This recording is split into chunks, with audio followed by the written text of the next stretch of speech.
afternoon, race fans, and welcome here to non-charter qualifying for our 30th race of the 4th season of the NCAA Duracell Cup Series, as we are here at Hillside Raceway.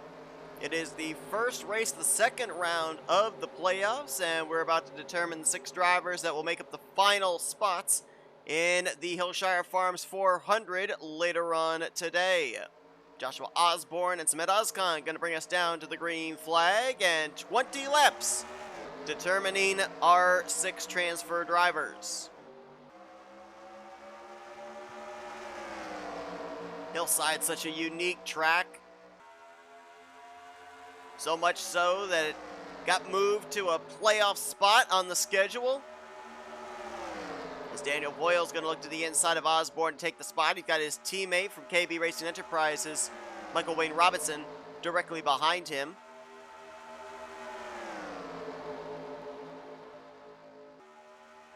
And you can see the speed that they are carrying here, almost 170 miles per hour going into the corner. For a track of this configuration, of this size, I mean, you can kind of liken it to Dover in terms of race length and how quickly the lap times tick away. They're getting up to 170 miles per hour. That is fast. I kind of call this a small super speedway in a way, because they're racing double wide right now, but later on today you are going to see them force the issue 3 wide on occasions, and they actually make it work. And here we go, 3 wide now for second place. Arthur Xavier on the bottom, Tristan Allen in the middle, and N Amoedo going to be stuck on the top side. There's no grip up there. You get kicked up to that third groove, you are going to the back, and you're going to the back in a hurry. And with them getting 3 wide up at the front, it's going to stack them up 3 wide, several rows deep here at certain points. Got him 2 rows deep right now. As Rob Evans going to move into second place. D Voyles enjoying the view out in front. D Voyles, of course, won the non-charter race back at Watkins Glen. That was his first. He's now looking for his second on the season. And we're already a quarter of the way through this non-charter qualifying session as RJ Bishop looks to the inside of Pedro Lucas for third. Brad Stover going to move into the 4th position here momentarily, with D Poteet now looking to complete the top 5. Rob Evans going to put the pressure on D Voyles. Rookie points battle coming into this race has really opened up, with D Schwallenberg making the start last week at Indianapolis. He now has 13 points, back to S Ozkan. 20 points back to Pedro Lucas and Joshua Osborne, who are tied for 3rd, and Z Stultz currently sits 21 points out in 5th. As Evans going to go to the point, but RJ Bishop now to his inside for the top spot. T Gehrdes right there, and Osborne, who started on the pole, faded towards the back, has now worked his way back up to the front again. He's going to move up to second place, bypassing fellow Dodge Challenger in the 69. A Sampsell going to follow his tire track. So right now, Ford, Dodge, Toyota. Highest running Chevrolet is Seth Cole, who just moved into 5th place. Pit road should not play a factor in the outcome of this race. It could play a factor in the outcome of the main event later on today.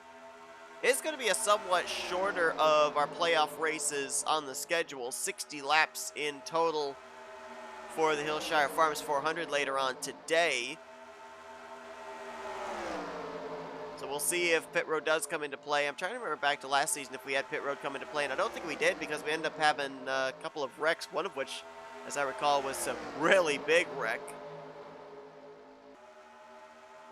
As Harrison Pond are going to now move to 4th position, and keep an eye around this group, because this is where that transfer spot is under contest. I believe that, well, I was going to say that Joshua Osborne had it, but now it's going to be Justin Dearborn, and it may very soon be Dawson Wise, as Pedro Lucas and Joshua Osborne get kicked up to the 2nd and 3rd grooves. L Chung going to move to the front in the 27 out of Mills Motorsports for teammate Justin Dearborn. Just a couple cars back there in the 07.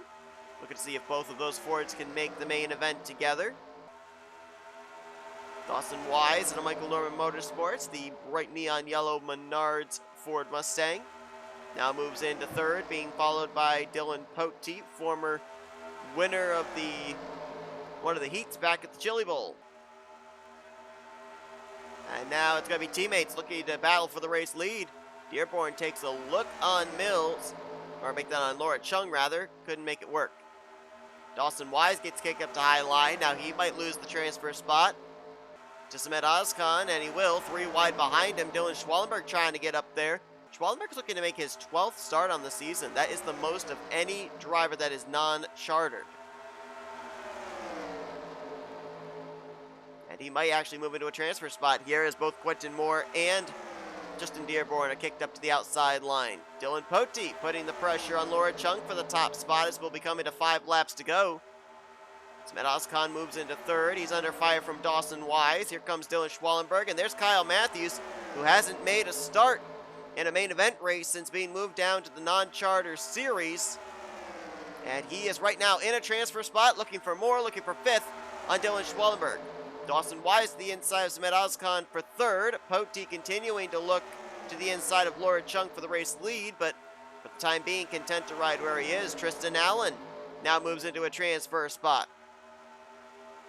Our winner from Bristol Dirt, one of many non-charter drivers that have a main event win this season. And now K Mathews going to get kicked up to the middle groove. That's not good for him here coming towards the end of this race. D Voyles going to make it 3 wide, and now Mathews going to go to the back in a hurry. I think that just took him out of a transfer spot. Poteet took a look there on Chung, couldn't do anything. Voyles to third. Michael Roode now cracks the top 5 up to 4th. RJ Bishop in 5th, and now the transfer spot, it's 3 wide. Joshua Taurus has the position. Will Goss behind him. Now Goss takes a look to the inside as Voyles gets kicked up high up ahead. 2 laps to go here at Hillside. This is going to come down to the nitty-gritty of who's going to get that final spot into the main event later on today. Now it belongs to Will Goss. But he's going to move by D Voyles, so that could put Quentin Moore in a good spot. And he's got his teammate Z Osborne right behind him. White flag in the air. Laura Chung firmly in command. Nobody's been able to challenge her. Michael Roode's going to move to second. RJ Bishop to third. How many spots does D Poteet lose here down the back straightaway? He loses 4th. He loses 5th to Quentin Moore. Can he hold off T Gehrdes for the final transfer spot? Coming to the start-finish line.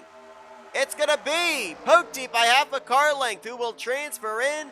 T Gehrdes misses out by half a car length. Quentin Moore, Will Goss, RJ Bishop, Michael Roode, and your race winner, Laura Chung. They will join Poteet in the final 6 spots in the Hillshire Farms 400 later on today at Hillside.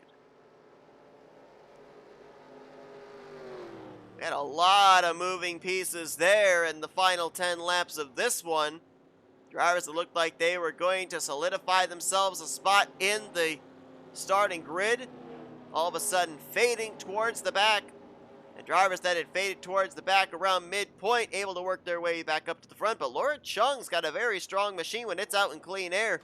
As soon as she took the lead, nobody was really able to challenge her. Even D Poteet, who made those couple of moves, just could not get to her left rear quarter panel. So watch for that 27 to maybe able to work her way through the field in the main event later on today. Michael Roode, RJ Bishop, Will Goss, Quentin Moore, and D Poteet, as mentioned, all transferring in. For Laura Chung, this will be her 7th career start. Michael Roode will be looking to make his 8th. RJ Bishop will be making his 7th. Will Goss will be making his 6th. Quentin Moore is going to be making his 8th start. Sorry, I couldn't find him on the list. And D Poteet, former winner this season, he is going to be making his 7th start on the year. T Gehrdes, Z Osborne, D Voyles, Tristan Allen, they all finish in the top 10, but they will have to wait until next week at Lime Rock to be able to see if they can make it into yet another chartered start. Everybody else on down, the rest of your finishing results, everyone finished on the lead lap, and to my knowledge, up in the lead pack. So what does that mean for our main event later on today? Do we see green flag racing, potential pit stops, or do we end up seeing a lot of torn up race cars? It's going to be interesting as Hillside's going to set the precedent, the first precedent here for the second round of the playoffs with the 12 remaining drivers. Hope you guys tune in for that one. That'll be coming up here later on today. Thanks for tuning into this non-charter qualifying session. If you enjoyed it, be sure to give it a like, subscribe, and become part of the crew today. These are the full pitch results, and we'll see you guys later for the Hillshire Farms 400 as you've been watching a production of the NNSCRA Offline Racing at its best.